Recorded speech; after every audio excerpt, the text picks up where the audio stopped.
Hey everyone, I'm here from quarantine and I wanted to give you guys the ability to better understand some various things and also give you guys some stuff to do while you're waiting.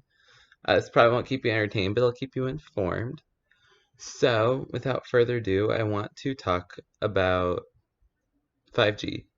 And I know people are worried about it, I know people are upset, so I'm going to be creating a series of videos to help explain better what it is, based off rumors, right? This is all based off of rumors.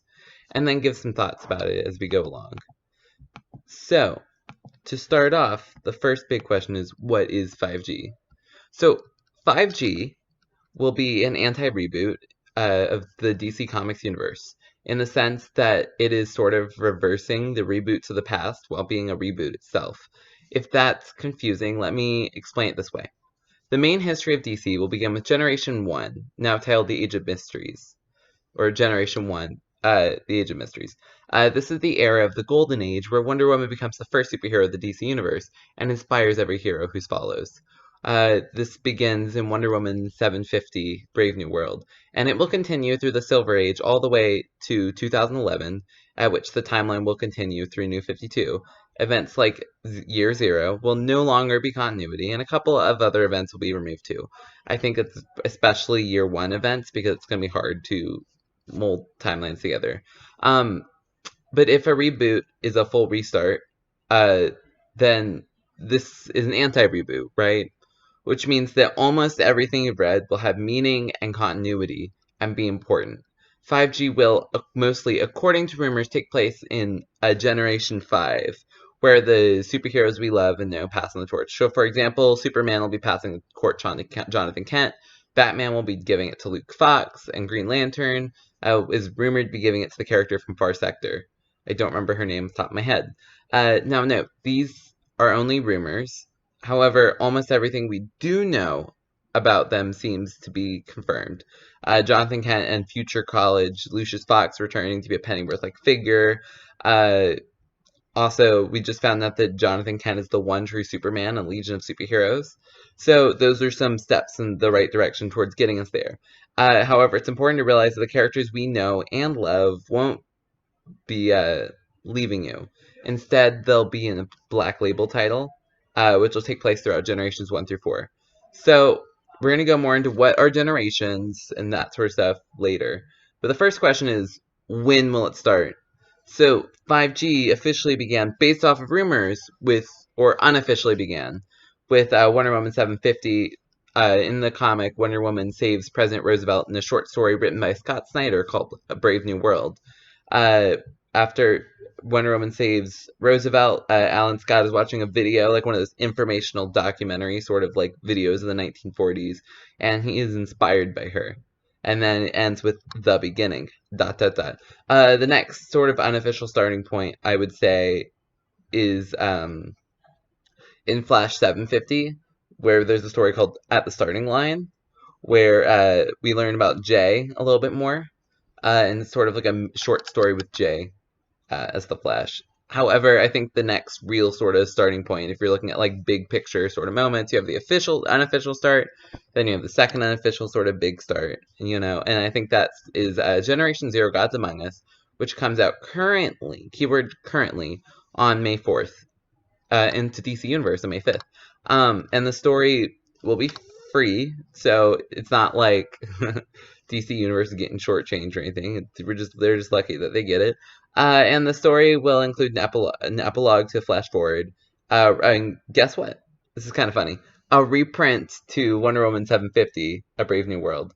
Now, that's not confirming anything. Although there are rumors that it's changed to include a death metal story instead. So we shall see. And I'm not certain which way it'll go. I'm hopeful that the stories are good. So far, all the 5G stories have been really good. I think people really like them. So this begs the question: if I want to get ready for an anti-reboot, which brings everything into continuity, what the frig should I read? And that's a really hard question, to like understand the current continuity going in. I think the best thing is because Gen 4, and we'll go on Gens in another video, is very much focused on the present, and is very much what Rebirth is. It's Gen 4. Same with New 52. It's also being considered Gen 4. The best answer to how to understand 5G better is to just understand what's setting Gen 5 up through in Gen 4. So one of the best spots to start is Flash Forward, number 1 through 6. Now, Flash Forward number 1 through 6 is not the greatest comic of all time.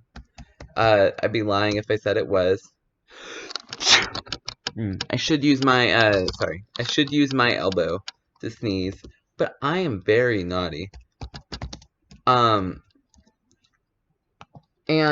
the story is, I'm just trying to double check they have the writer because I forgot to look it up ahead of time. But Flash Forward is written by Scott Lobdell with artist Brett Booth, and the story is sort of the first 5G comic, and that sets Wally up. It's a means to an end. The end goal being to set Wally up to be the main focus of this transition to 5G. In the comic, he gains Dr. Manhattan-like powers, which has been spoiled through like covers and stuff, and by encountering the Morbius chair, which has some tie-in with Dr. Manhattan, but before Rebirth had started, which is one of the cooler sort of cross-connecting moments where continuity sort of where they didn't forget something. Now, the most important, I think, if you were to ignore Flash Forward, I would make sure to read Flash 750.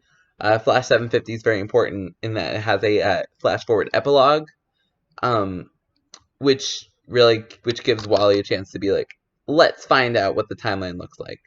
And Wally's like, what the frick? There's like 5 timelines going on all at once. Interesting.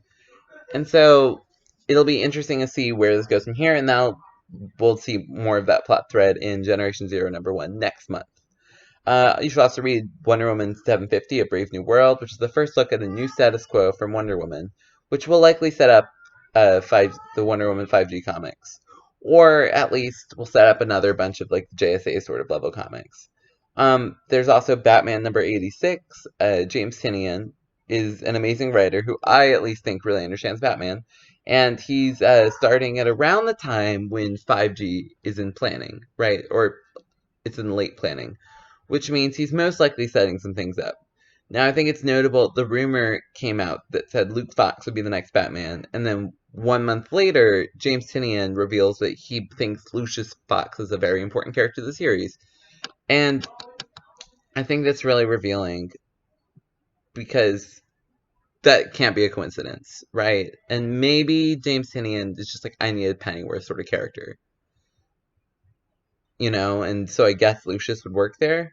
But it's certainly interesting and something you should pay attention to.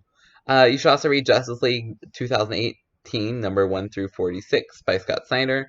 Who wrote Dark Knight's Metal, which everyone loved. And spinning off of his work, he created Justice League 2018, which is one of the biggest and craziest Justice League titles ever to exist. It's the best Justice League title I've read. I've only read 2 different Justice League series, and one of them is the Rebirth Justice League, which we don't talk about. And the scope of his work is very over the top. It's very event focused. It's almost like every story tries to out-top itself, and they're all very fun, very good. There's a really nice story between Lex and Martian Manhunter, and I cannot recommend this story enough. So check that out. Also, Batman and Superman number 1 through 6, I think, is really important. It has a lot of and the only real reason I was debating whether to include this or not, but I think it's important because it has a lot of background for the next Sorcerer on this list. It was written by Josh Williamson, and it's about a Batman who laughs, trying to discover or trying to corrupt 6 different heroes.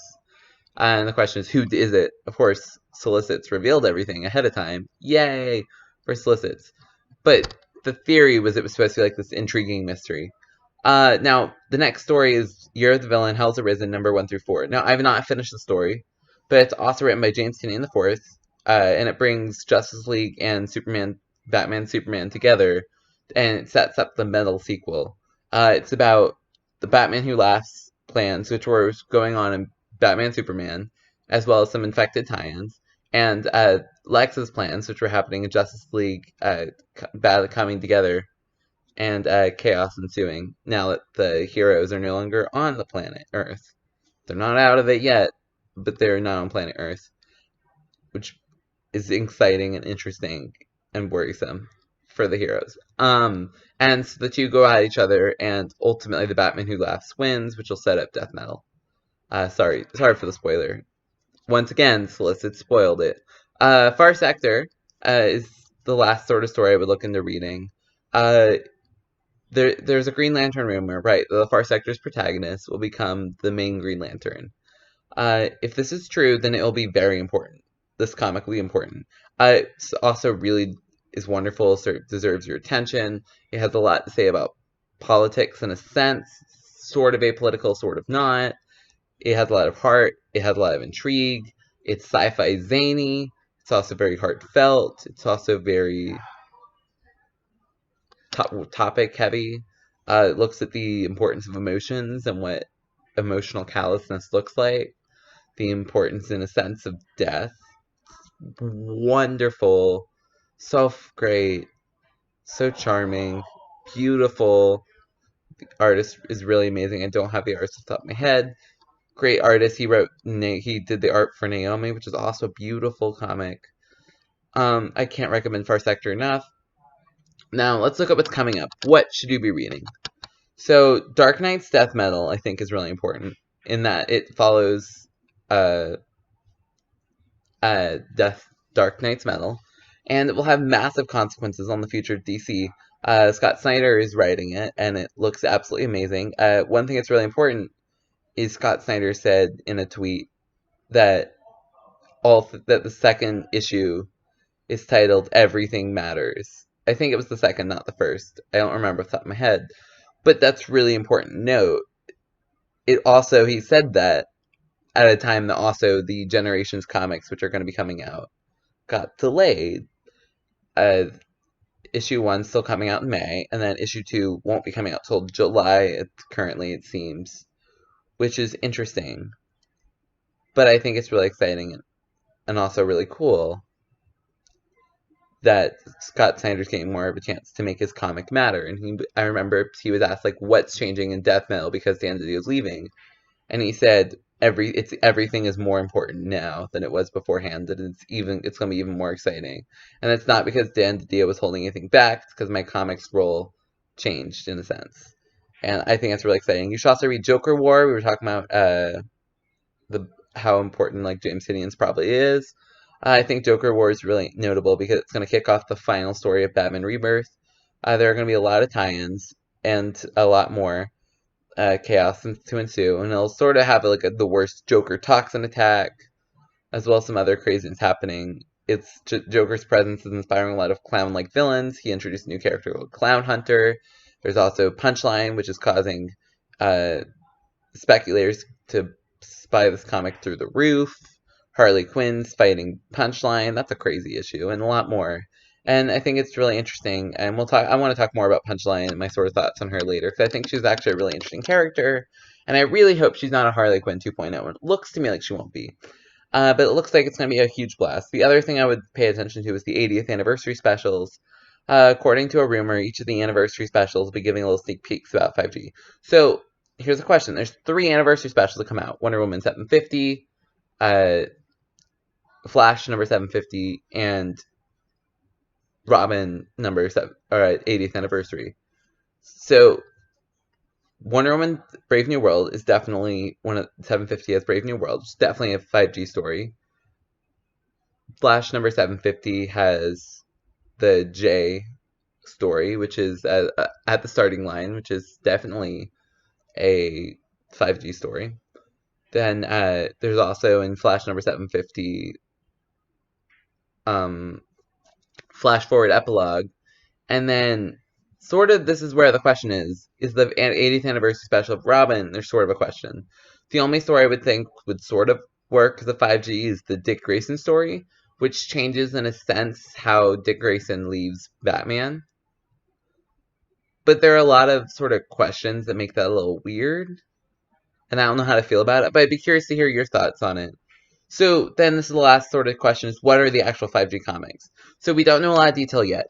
We have some knowledge about what is setting up 5G. However, we just got our first taste at what 5G looks like recently with the announcement of five one-shots. So there's 5 different stories, which will tell sort of the timeline with an exercise prestige format.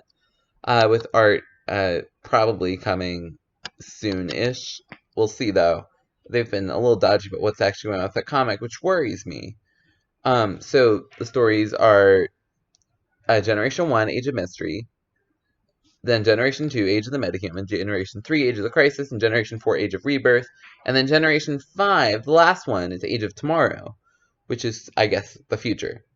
I think what's really interesting is Age of Mysteries is about sort of the Wonder Woman JSA era, Age of the Metahumans is about the reveal of Superman and Batman, Age of Crisis is about Crisis on Infinite Earths, Infinite Crisis, all those, Age of Rebirth is about New 52 and Rebirth, and Generation 5, Age of Tomorrow is about my guess is about the 5th generation, right, which is what 5G means. The writers are Brian Michael Bendis, Dan Jurgens, Andy Smith, Robert Venditti, Joshua Williamson, and more, which in the presence of Robert Venditti makes me wonder if 5G or his Justice League is setting anything up.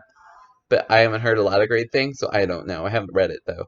And each one shot will reveal information about the timelines. So that is all I have to share with you guys for now.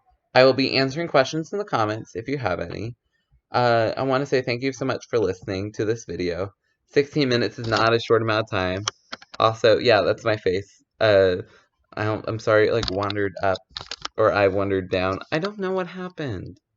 But thank you so much. I really appreciate the time. And thank you once again so much for listening. If you have questions, let me know. It's a horrible video. Please check out the Fans of DC Universe podcast, which is on this channel every week, generally, sometime around Sunday, although it's been all over the place, and I apologize. It's my fault. Also, check out Donnell's Jim story. He's doing Jim the movie, which is his original comic, which he's posting in, like, story format. And it's so funny and just silly and short. You'll love it. Check it out. In the link below, there will be a link to a 5G reading order, and there's something else to say I would put a link to. I don't remember. Actually, I probably didn't say anything. I filmed another video, and then apparently it didn't film, so I might do something else with that. Thank you so much. Bye. Bye. Yeah, yeah.